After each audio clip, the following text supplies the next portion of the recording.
Kung senior traveler ka o may senior sa pamilya mo, itong video ang magliligtas. Bakit? Dahil tahiwalang nagsasabi at alam mo ang mas masakit, seniors. Mas maraming fees, mas mahabang kung alam mo ang tamang pero ito ang totoo. Airlines profit more kapag clueless ang pasahero. Mas konti ang nakakaalam ng bagong privileges, mas madali nila kayong matcha-charge o ma-deny ng tulong na dapat libre na. Kaya ngayon, bago ka mag-impake, bago ka mag-book, bago ka lumipad, stop muna. Dahil sa video na to, ilalabas ko ang 15 pinaka-importanteng airport rules at senior perks para sa 2025. Mga rule na hindi mo maririnig sa check-in counter, hindi mo makikita sa website at siguradong hindi ipopost ng airlines. At habang pinapanood mo to, isipin mo na lang, kung ikaw lang sa buong flight ang may alam ng mga bagong right na to, ikaw ang may control ng buong biyahe. Kaya ngayon, isang pakiusap. Huwag kang umalis sa video, i-like mo na ngayon pa lang para ma-recommend ang video sa ibang seniors na walang idea sa bagong rules. At mag-subscribe ka para hindi ka na mauulit na lumipad ng hindi informed. Handa ka na? Let's begin. Protektado ka dito, Bantay Airport and Travel. Rule 1. Senior Mobility Priority sa Immigration. Kung senior traveler ka, lampas sa 65, meron kang isang tahimik pero napakalakas na karapatan na halos walang staff ang kusang nagsasabi. Senior Mobility Priority sa Immigration. Ito yung priority lane na hindi nakalagay sa ticket mo, hindi nakaprint sa boarding pass mo, at hindi rin naka-signage sa karamihan ng airports. Pero existing siya. At oo, pwede mong gamitin kahit wala kang wheelchair. Bakit tinatago? Simple. Mas konti ang humihingi, mas mabagal maubos ang manpower nila, mas kaunti ang gumagamit, mas tahimik ang operations nila. Pero ngayong alam mo na ito, ibang level na ang magiging airport experience mo. Ano ba ang ibig sabihin ng mobility priority? Mas maikling pila, mas mabilis na immigration stamping, mas mababang stress level, mas kaunting lakad, mas kaunting pressure. At ang pinakamaganda, hindi mo kailangan magpaliwanag, hindi mo kailangan magmukhang kailangan ng tulong. Age alone is enough. Pero ito ang catch. Hindi ito automatic. Hindi sila lalapit sa'yo. Hindi ka nila tatawagin.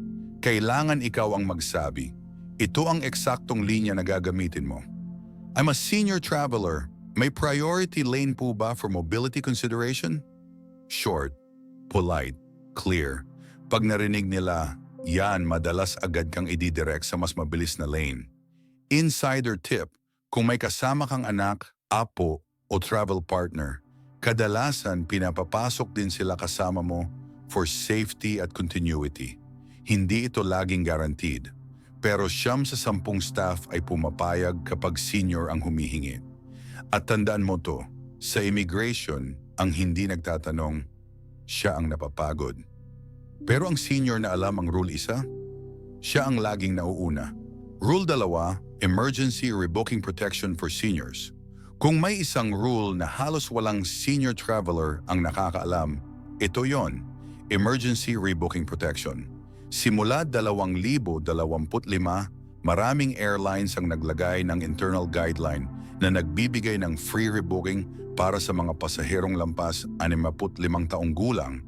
Pero hindi nila ito ini-email, hindi nila ito ina-announce, at lalo na hindi nila sasabihin sa counter, maliban na lang kung ikaw ang magsisimula ng usapan. Bakit tinatago? Dahil bawat libreng rebooking ay loss sa kita nila. Kapag delayed ang flight, weather disruption, crew shortage, or operational problem, ang default system ay bayad ka kung gusto mong lumipat ng flight. Pero para sa seniors, iba na ang laro. May discretion ng agents na i-waive ang rebooking fee kung alam mong hihingin. Paano ito gumagana? Kapag anunsyado ang delay o alam mong baka ma-miss mo ang connecting flight, lumapit ka agad sa counter. Huwag kang sasabay sa nagkakagulong pila. Sabihin mo lang ng malinaw at kalmado, I'm a senior traveler. Can you process the emergency rebooking protection for me? Ito ang phrase na may bigat sa system. Kapag sinabi mo ito, titingnan nila ang flight history, i-check nila ang cost ng delay, at kadalasan, ililipat ka nila sa next available flight ng walang bayad. Kung minsan, may bonus pa, priority waitlist, standby upgrade, o mas maagang boarding dahil ikaw ay considered mobility-sensitive traveler. Insider tip, kapag OFW family ka o may kasamang senior, kadalasan pati companion mo ay nadadamay sa free rebooking. Hindi nila ito ina-announce pero nangyayari. Ito ang essence. Kapag hindi ka humingi, full price. Kapag alam mo ang rule, zero fee. Rule 3, quiet boarding right for seniors. Ito ang rule na halos walang airline ang umaamin pero ramdam mo agad ang epekto kapag ginamit mo. Quiet boarding para sa seniors. Hindi ito VIP boarding, hindi rin ito special assistance. Ito ay low-stimulus boarding lane na ginawa para sa passengers na kailangan ng mas tahimik, mas kalmadong entry sa aircraft. At oo, kasama dito ang lahat ng 65 plus travelers. Bakit hindi ito inaalok? Dahil once na may passenger na humingi nito, kailangan ng airline na maglaan ng dedicated staff, magbukas ng side lane, at minsan ay i-hold ang crowd para makadaan ka ng hindi nasisiksikan. Sa madaling salita, cost and effort. Kaya tahimik nila itong tinatago at karamihan ng seniors hindi man lang alam na pwede pala silang pumasok sa eroplano na walang stress, walang tulakan at walang pagmamadali. Paano mo ito hihingin? Simply, diretso at kalmado. Can I use the quiet boarding lane? I'm a senior traveler. Magic yan. Kapag sinabi mo yan sa gate, kadalasan ang sagot ay, sure, please wait here. Ihihiwalay ka nila sa main queue at ipapasok ka nila ng maaga, pero hindi sabay sa mga elite groups. Dadaan ka sa isang mas tahimik na entry flow, walang pressure, walang nagmamadali sa likod mo. Anong benepisyo nito? Mas maraming oras para ilagay ang bag mo sa overhead. Hindi ka maiipit sa mabilis na siksikan. Mas maayos ang breathing pace at hindi ka overwhelmed. Para sa may arthritis, back pain o anxiety, immense relief ito. Insider tip, sa marami sa Asia at Middle East airports, kapag naka-SSR ka, Rule 11, automatic na i-route ka sa quiet boarding lane kahit hindi naka-post. Ito ang hindi nila sinasabi, ang tahimik na pagpasok ay karapatan mo, hindi luxury. Rule 4, priority boarding for seniors. Kung may isang rule na paulit-ulit na hindi sinasabi ng airlines, ito yon, priority boarding para sa seniors. Hindi ito promo, hindi ito special request, hindi ito kailangan bayaran. Pero bakit walang nakakaalam? Dahil bawat senior na nauuna sa boarding ay dagdag trabaho sa gate agents. Kaya tahimik nilang tinatago at literal na umaasa silang hindi mo ito hihingin. Sa bagong 2025 hanggang 2026 na guidelines, anumang mobility concern, kahit mabagal maglakad, may joint pain o nangangailangan lang ng extra time, ay sapat para ma-qualify ka sa early boarding. Pero tandaan, hindi ito automatic. At kapag hindi mo tinanong, treat ka nila as regular passenger. Ibig sabihin, pila, siksikan, overhead bins na puno na, at stress na dapat hindi mo nararanasan. Kaya pagdating mo sa gate, huwag ka maghintay na sila ang magsabi. Sabihin mo agad, malinaw at may respeto, I need early boarding. I'm a senior traveler with mobility considerations. Ito ang phrase na ina-activate ang priority boarding override sa system. Kapag narinig nila ito, i-reassign nila ang boarding group mo papunta sa Group 1 or pre-boarding kahit basic economy ticket ka lang. At eto ang hindi nila binabanggit, kung may kasama kang katravel mo, kadalasan pwede kayong mag-board together basta't sinabi mo ang companion note. Ginamit natin sa Rule 7. Ngayon, isang pakiusap. Kung may kilala kang senior na palaging napapagod sa boarding, i-share mo tong video. Isang share mo lang, isang taong hindi na mapipilitang tumayo ng 20 minuto sa gate. Ang priority boarding ay hindi special treatment. Karapatan mo ito. Rule 5, Updated TSA Medical Exemption.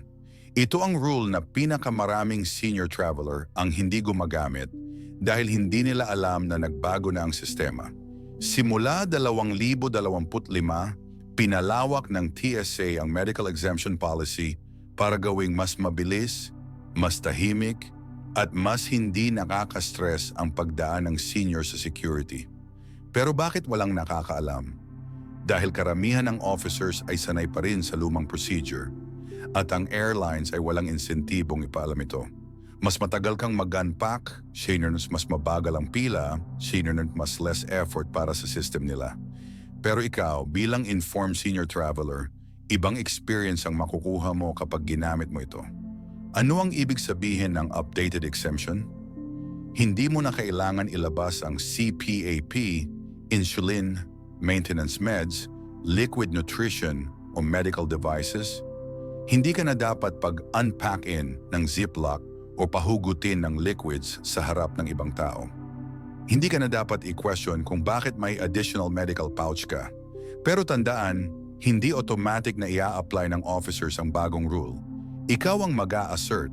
Paglapit mo pa lang sa conveyor belt, sabihin mo ng kalmado, "I'm using the updated TSA medical exemption for senior travelers." Ito ang linya na naghihintay sila marinig. Kapag sinabi mo, yan, lilipat sila sa new protocol. No unpacking, no hassle, no delays. At kung may officer na nalito o hindi updated, may isa kang tool na mas malakas kaysa argument. Screenshot ng TSA Medical Exemption Update. Ipapakita mo lang kapag kailangan. Ngayon, isang mabilis na reality check. Kung hindi mo sasabihin ang exemption, tatratuhin ka nila na parang regular passenger. Unpacking, delays, stress, lahat ibabalik. Kaya kung may senior parent ka o ikaw mismo ay nagbabiyahe, isave mo ang linyang ito. Ito ang literal na makakapagpabilis ng buong airport experience mo. Rule 6, Continuous Wheelchair and Cart Assistance.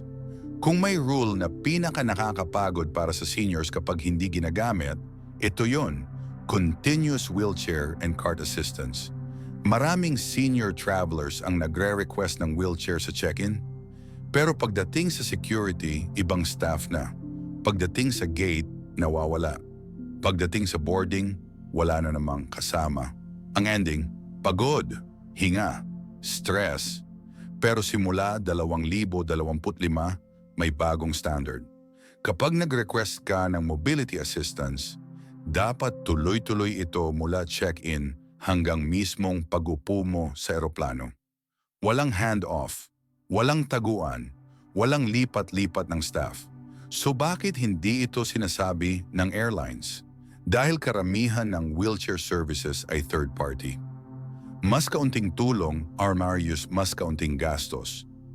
Kaya ang goal nila, minimal duty. Pero ang goal natin, karapatan mo ang maayos na assistance. Paano mo ito i-activate? Sa check-in, sabihin mo agad, "Can you coordinate continuous mobility assistance from check-in through boarding?" Ito ang phrase na nagtatrigger ng full chain support.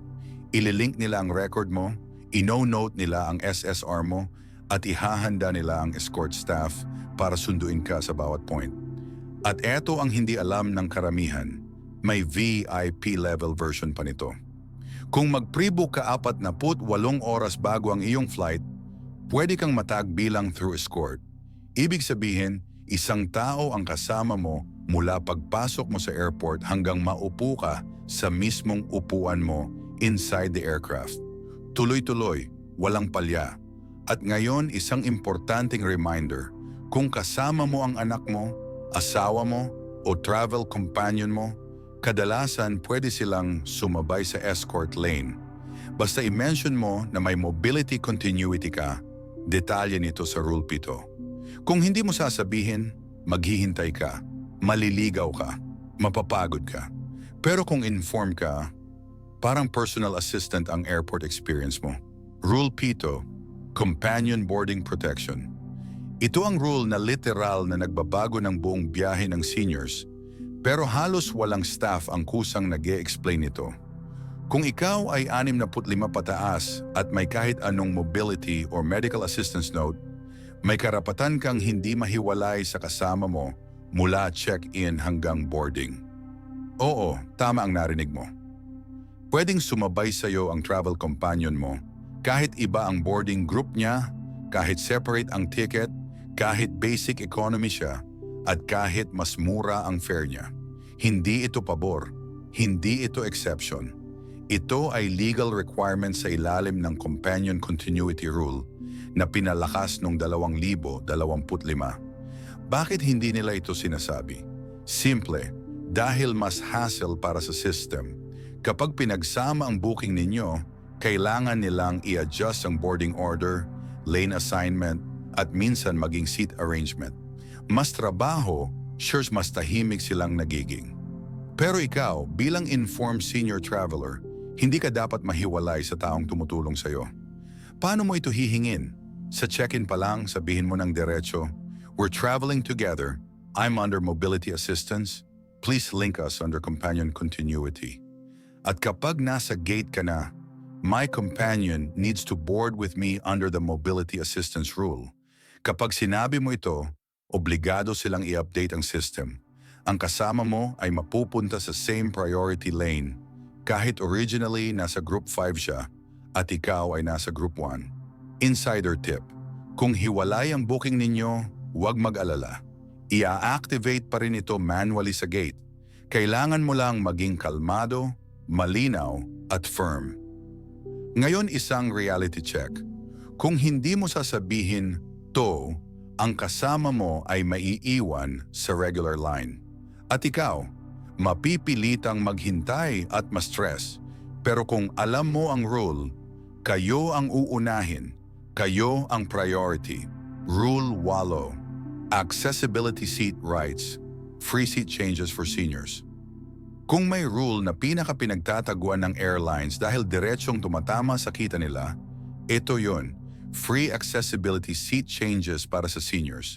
Hindi ito senior discount, hindi rin promo.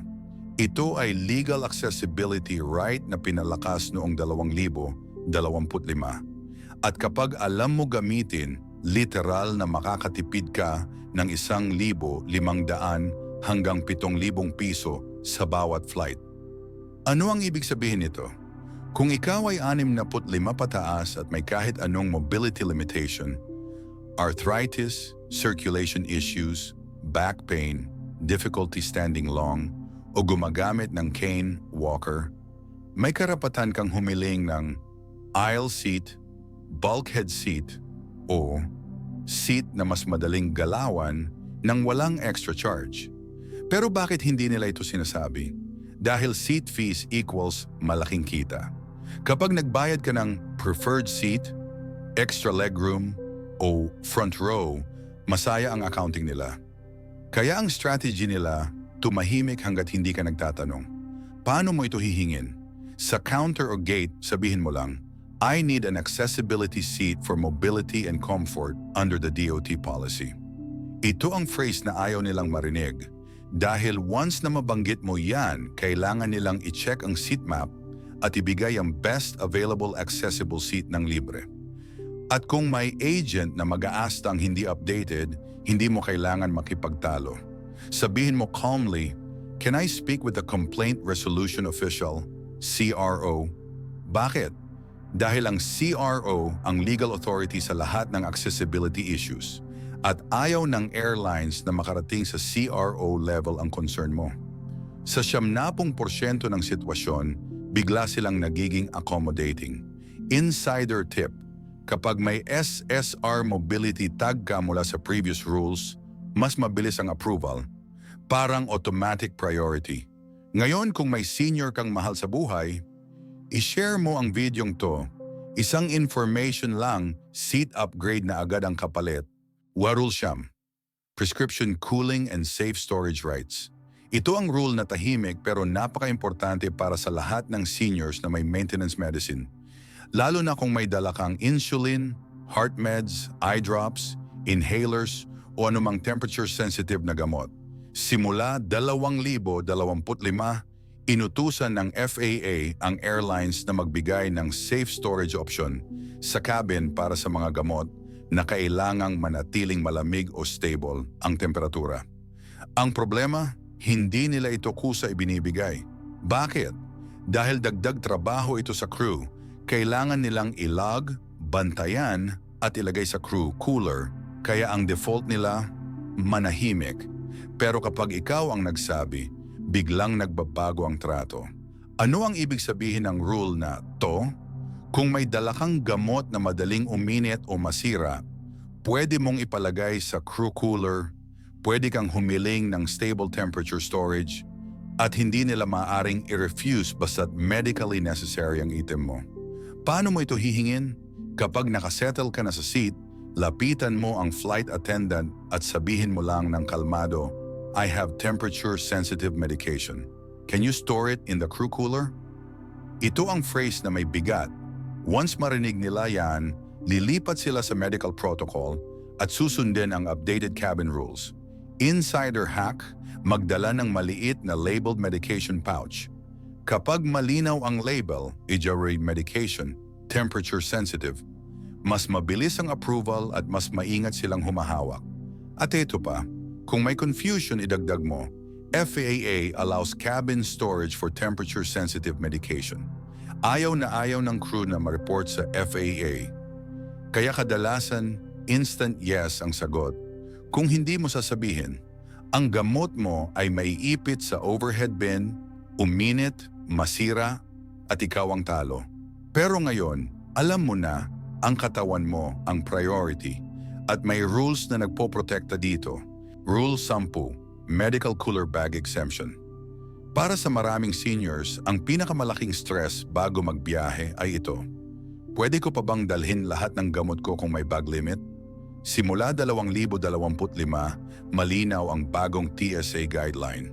May karapatan kang magdala ng isang extra bag kung ito ay medical cooler bag o naglalaman ng anumang health-related items.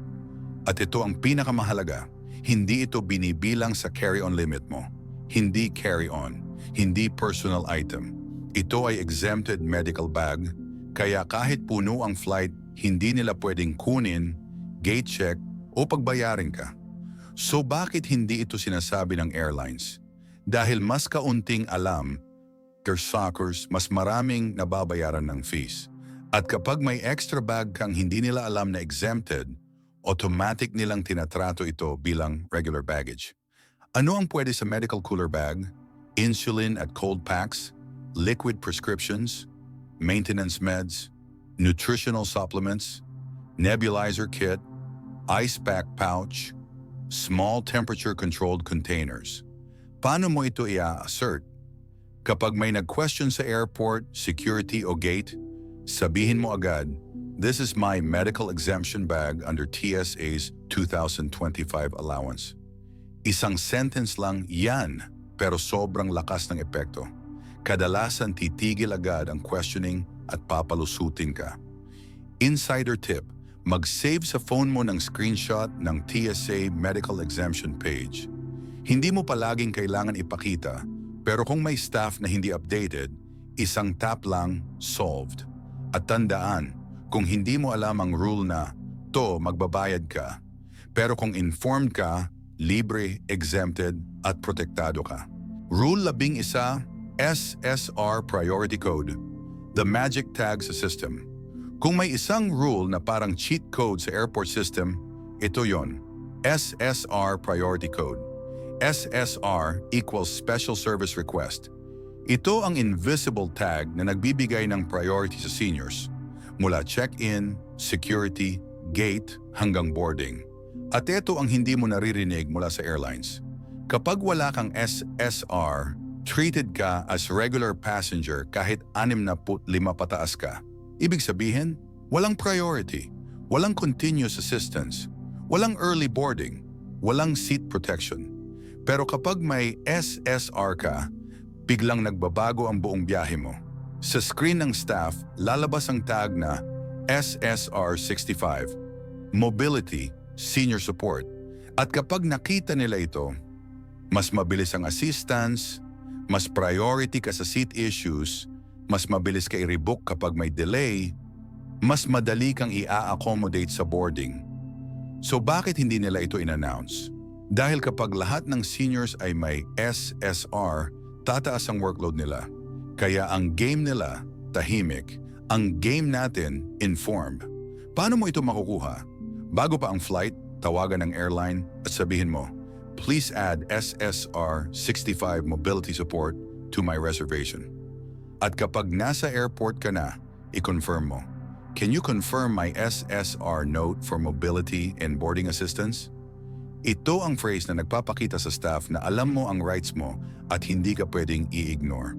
Insider tip, kapag may SSR ka, mas madali rin matrigger ang quiet boarding, Rule 3, at companion boarding, Rule 7. Parang priority pass para sa seniors, libre pa. At tandaan, kung hindi mo ito hihingin, wala ka nito. Pero kapag meron ka, lahat ng doors sa airport biglang bumubukas. Rule 12. Medical carry-on protection. Ito ang rule na dapat kabisado ng bawat senior traveler. Hindi pwedeng kunin ng airline ang medical items mo para i-gate check. Maliban na lang kung ikaw mismo ang pumayag. Simula 2025, malinaw ang FAA regulation. All medical devices and comfort aids must stay with the passenger in the cabin. Ibig sabihin, kung may dala kang CPAP, cane, inhaler kit, orthopedic cushion, or maliit na medical device bag, hindi ito pwedeng ipagtabi, i-check, o ilagay sa cargo kahit sabihin nilang puno ang overhead bins. Kadalasan hindi aware ang staff o nagmamadali sila, kaya automatic nila itong isasama. Pero ikaw, bilang informed senior traveler, magsasabi lang ng kalmado, "That's a medical device. FAA requires cabin storage." Boom. Tapos ang usapan. Ayaw nilang mapagalitan ng FAA, kaya instant approval. Insider tip, lagyan ng red medical tag ang iyong device bag. Mas mabilis nilang nakikilala at mas maingat nila itong hinahawakan. Tandaan, kung hindi mo sasabihin, kukunin nila. Kung alam mo ang rule, protektado ka. Rule 13. I-hear hidden age-based fee waivers. Ito ang rule na tahimik pero sobrang laki ng matitipid mo. Age-based fee waivers para sa 65 pataas. Hindi ito senior discount. Mas maganda pa dahil tinatanggal ang ilang fees na normal na binabayaran ng ibang pasahero.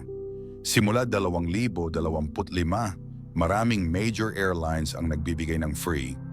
Phone booking fee, waiver, seat selection fee, removal, depende sa airline, same-day flight change penalty, waiver, rebooking fee reduction or removal. Pero eto ang twist, hindi nila ito i-announce. Walang poster, walang email, walang pop-up sa app. Bakit?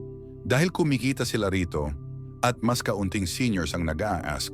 Paano mo ito maklaim? Sabihin mo lang, "Can you apply the senior service fee waiver for my booking?" At kadalasan, i-check nila ang age mo at aalisin ang fees on the spot. Kahit nag-book ka sa third-party site, Expedia, Kayak, pwede ka pa ring tumawag sa airline para tanggalin o i-refund ang fee. Insider tip, kung pinabayad ka na ng seat change fee, bumalik ka at sabihin ang magic phrase. Madalas, ibinabalik nila. Tandaan, hindi ito pagiging kuripot. Karapatan mo ito bilang senior traveler. Rule 14, Senior Lounge Access Loophole. Ito ang pinakatahimik pero pinaka-comfortable na perk para sa seniors. Free lounge or quiet lounge access kahit economy ticket ka lang. Simula 2025, kapag ikaw ay 65 pataas at nakatag under mobility, medical needs, or assisted boarding, maraming major airports ang nagbibigay ng complimentary access sa accessibility lounge. At minsan, pati mismong airline lounge. Bakit hindi nila ito sinasabi?